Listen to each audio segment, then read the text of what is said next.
nuorempi Laasinin tyttärestä menossa naimisiin Tuopovin kanssa. Kyllä, se on kuulemma lopullisesti sovittu. Mä vähän ihmettelin sen vanhempia. Sanovat sitä intohimoliitoksi. Missä himo?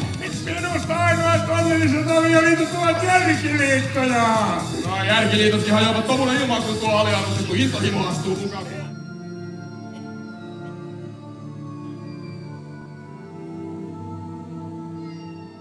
Onpa kaunis. Miten lempeät ja herkät kasvot, kuinka hienostunut ja viehkeä olemus, kuka hän on? Sen lyhyen katseen aikana Vroski ehti havaita naisen kasvoilla pidätellyn eloisuuden värein. Vroskista näytti jopa siltä, että naisen koko olemus tulvi ylitse pursoavaa hellyyttä, joka pulpahteli naisen tahtomatta esiin milloin hymyssä, milloin silmien välkkeessä. Nainen säikähti ja kääntyi kiireesti pois, ettei Vroski tajuaisi, miten asianlaita oli.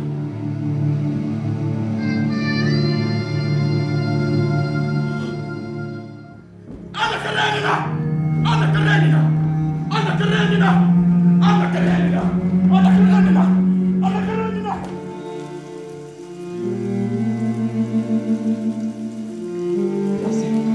Tässä se on. Se on tässä. Näin! Meidän on loppu kaikesta. Se toinen on pojan ja toi! Se toinen toinen toinen! Se on toinen toinen! Se on toinen toinen!